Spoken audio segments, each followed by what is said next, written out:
A big welcome to Steve's Kitchen. When I was a child, some of my favourite cakes, we were thinking actually today that there aren't that many that really used to set my heart alight when I was a child. But if I went into a baker's and saw a cream eclair, a chocolate cream eclair, like this one here, my eyes lit up, my stomach went all a tingling. I absolutely loved these, and it had to be fresh cream and chocolate. When I was a kid, I really used to be disappointed if they were full with that awful sort of sweet custard or an artificially sweet cream. The beautiful buttery goodness of fresh cream with that sweet eclair was just ideal for me.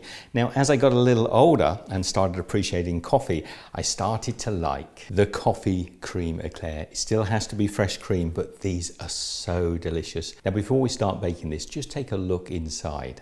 We've got a lovely, light, crispy choux pastry, full to the brim with cream in the center. Just perfect. It doesn't have to be cut down the center to fill this with cream. I'll show you how a little bit later on. I'm salivating. I want to eat these, but first of all, we've got to make them. So let's get on and start with our choux pastry. Into a saucepan, I've got 85 grams, that's 3 ounces of lightly salted butter, which I've just cut up into small cubes so it dissolves quickly. 3/4 of a teaspoon of sugar, and we'll add a pinch of salt. Now I want to add into the pan 180 ml of water, which is about 3/4 of a cup. We'll now take this over to the stove and we'll just bring the water up to the heat until the butter melts. And we don't want this to heat too long in case we get too much evaporation of the water. When it's simmering like that and the butter's completely melted, at this point I'll add in 100 grams, that's 3.5 ounces of all-purpose flour. And on a medium heat, we'll continue to stir this. Now initially this will be very lumpy and clumpy, but you just need to be patient and continue to stir until it comes together into a smooth ball. But again, we don't want to overcook this and evaporate off too much water.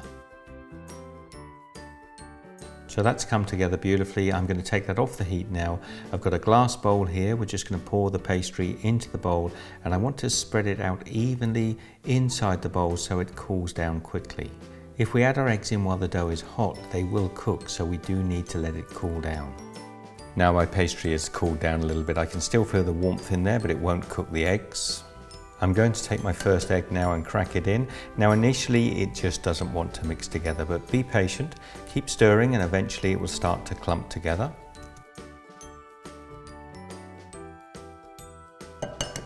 Now I can take my second egg and I'll just crack it in. Again, be patient, it doesn't want to mix at first, but just keep at it and it will do eventually.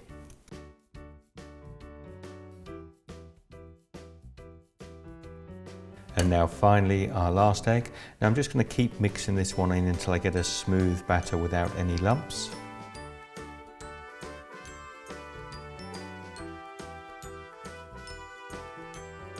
And now we're going to take the batter. I've got a piping bag. I want to cut a hole in the end about 1/2 inch, maybe a little bit bigger. Now you could use a nozzle of course, but I find just the bag with a hole in it works just perfectly. I'm going to stretch the bag over a glass jug, and that'll just help keep the bag steady as I pour the batter into it. Now just take the bag and twist it so you seal the top. Here I have a baking tray and I've just smeared a little butter on it. So then when I take my baking sheet, it won't slide around on the tray.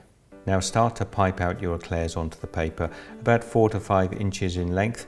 As you come to the end, you'll get a little spike as you pull the piping bag back. That's perfectly normal. We're just going to carry on and pipe out all the eclairs. And this batter should make about 10 eclairs in total. And then I'm just going to take a little bit of water on my finger and just flatten down the tips so they don't burn in the oven. We're going to bake these in the oven at 200 degrees Celsius, that's 400 Fahrenheit, for about 15 minutes. And then what I want to do is turn the oven down to 180 degrees Celsius, that's about 350 Fahrenheit. And we're going to cook these for a final 20 minutes to allow the eclairs to completely dry out. Now when they come out the oven, they should be this beautiful golden brown. We're just going to pop them on the side and let them completely cool down. Whilst the pastries are cooling on the side, it gives us time to make some nice thick whipped cream, which I'm going to put in a piping bag.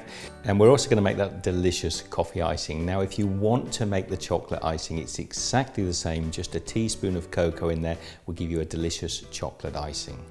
I've got a cup of powdered sugar. I've put a little bit of coffee in a tablespoon of water.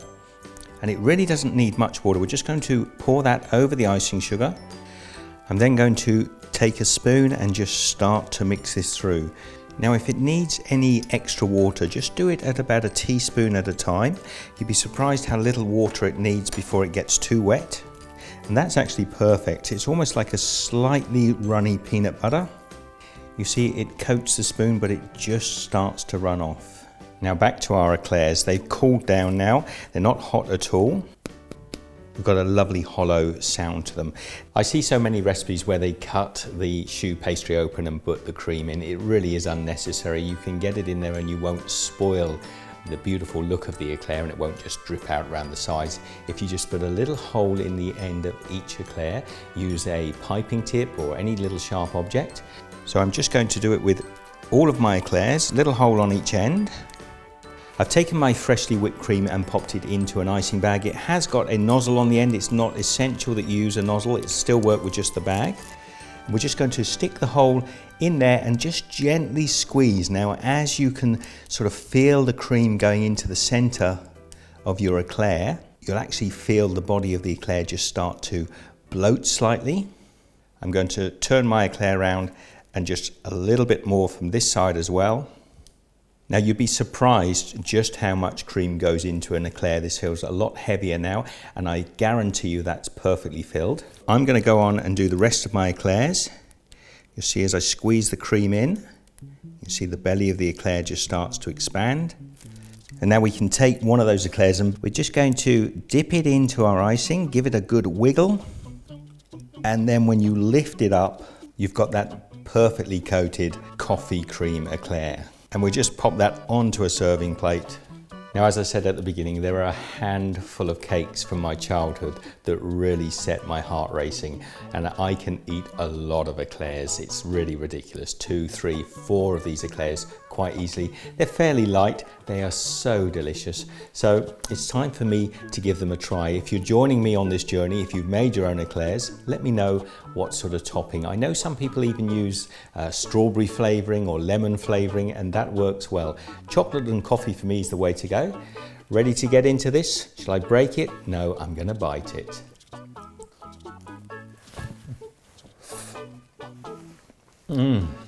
Just look inside that eclair.